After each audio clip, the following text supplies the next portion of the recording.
नमस्कार. आजच्या व्हिडिओमध्ये आपण वॉज अँड वर याचा अभ्यास करणार आहोत. इंग्लिश ग्रामरमध्ये वॉज अँड वर याचा वापर कुठे आणि कसा करायचा हे अगदी सोप्या शब्दात व्यवस्थित समजून घेऊया. तर चला करूया व्हिडिओला सुरुवात.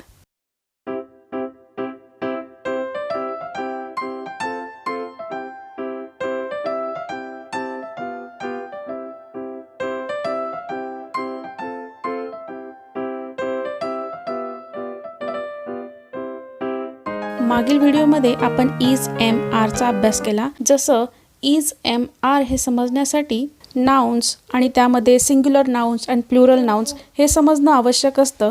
त्याचप्रमाणे वॉज आणि वेअर्ससुद्धा शिकत असताना नाउन्स, सिंग्युलर अँड प्लुरल्स समजणं हे सर्व आवश्यक असतं.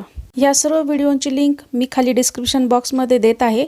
नाही मिळाली तर तुम्ही चॅनलला भेट देऊन सुद्धा हे व्हिडिओज बघू शकतात. वॉज अँड वर हे दोघं शब्द मराठीमधील होता शब्द लिहिण्यासाठी वापरला जातं. सुरुवातीला पाहूया वॉज कुठे वापरायचा ते. आता हे पुढे दिलेले गेलेले नाउन्स बघूयात.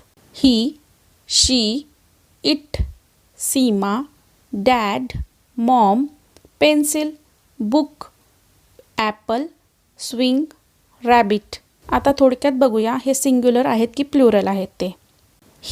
ही म्हणजे तो एकच मुलगा म्हणजे सिंग्युलर, सिंगल व्यक्ती, एकच व्यक्ती, ओनली वन पर्सन. नेक्स्ट शी म्हणजे ती स्त्री किंवा ती मुलगी, ती एकच व्यक्ती, ओनली वन पर्सन. इट म्हणजे हे, कुठली तरी एकच वस्तू, ओनली वन थिंग. मग सीमा नावाची मुलगी, एकच मुलगी, only one girl. Dad one dad. Maugham one Maugham.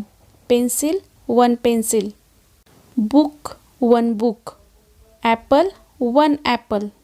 Swing one swing. Rabbit only one rabbit, एकच ससा. तर जेव्हा अशा प्रकारे एकच वस्तू किंवा व्यक्ती दर्शवणारे शब्दची नाउन्स किंवा नावे येतील तर प्रत्येक वेळी तुम्हाला वॉज हा शब्द वापरायचा आहे. आता त्याची काही सेंटेन्सेस बघूयात म्हणजे व्यवस्थित कळेल. He was a king. तो राजा होता. खूप दिवसांपूर्वी झालेल्या गोष्टी सांगण्यासाठी वॉज हा शब्द वापरला जातो. She was ill. ती आजारी होती या शब्दासाठी वॉज आहे इथे. It was raining yesterday. काल पाऊस पडत होता. Dad was angry. बाबा रागात होते. Mom was making food. आई जेवण बनवत होती. Pencil was under the table. पेन्सिल टेबलाच्या खाली होती. Book was interesting. पुस्तक खूप मजेदार होतं. Apple was sweet. सफरचंद गोड होतं. Swing was broken. झोका तुटलेला होता. Rabbit was white. ससा पांढरा होता. म्हणजे वॉज या शब्दाचा मराठीत अर्थ होतो होता. आता वर या शब्दाबद्दल पाहूयात. वर हा शब्दसुद्धा होतोसाठी वापरला जातो. फक्त प्लुरल किंवा अनेक वचन नामांसाठी किंवा नाउन्ससाठी वेअर शब्द वापरला जातो. आता हे पुढचे शब्द बघा. We, they, eggs, boys, girls, kids, pens, fruits, doctors, lions, Meena and Raju. सर्व शब्द काळजीपूर्वक पाहिलं तर असं लक्षात येतं की सर्व शब्द हे अनेक वचन आहेत. म्हणजे प्रत्येक शब्दामध्ये एकापेक्षा जास्त संख्या दर्शवली गेलेली आहे. आता सर्व शब्दांचा एक एक करून अभ्यास करूया. वी म्हणजे आम्ही, म्हणजेच एकापेक्षा जास्त लोक, आम्ही सर्व. दे म्हणजे ते म्हणजे एकापेक्षा जास्त. नेक्स्ट वर्ड आहे एग्ज, एकापेक्षा जास्त अंडी.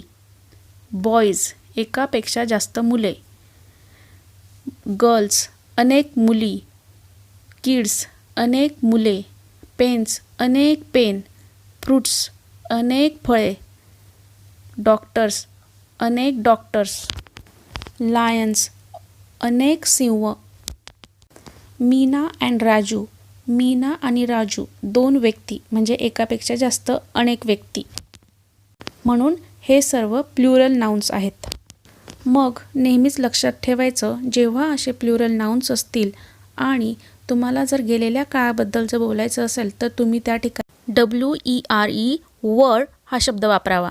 आता यावरून बनलेले वाक्य बघूयात, सेंटेन्सेस बघूया, म्हणजे तुम्हाला अधिक व्यवस्थित कळेल. We were writing in the notebook. आम्ही पुस्तकात लिहत होतो. होतो शब्द म्हणजे गेलेला काळ, म्हणून इथे were वापरला गेलेला आहे आणि we हा प्लुरल नाउन आहे म्हणून. They were cooking food. ते जेवण बनवत होते. बनवत होते गेलेला काळ म्हणून were. आणि they म्हणजे ते म्हणजे एकापेक्षा अधिक व्यक्ती म्हणजे अनेक वचन प्लुरल म्हणून were. Eggs were in the basket. अंडी बास्केटमध्ये होते. एकापेक्षा अधिक अंड्यांचा इथे उल्लेख आहे म्हणून इथे were. प्लुरल नाउनसाठी were आणि होतेसाठी सुद्धा were वापरला गेलेला आहे. Boys were playing on the ground.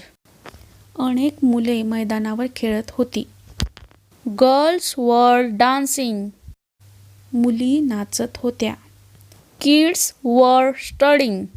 मुले अभ्यास करीत होती. Pens were multicolor. पेन ही वेगवेगळ्या रंगाची होती. Fruits were sour. फळे आंबट होती.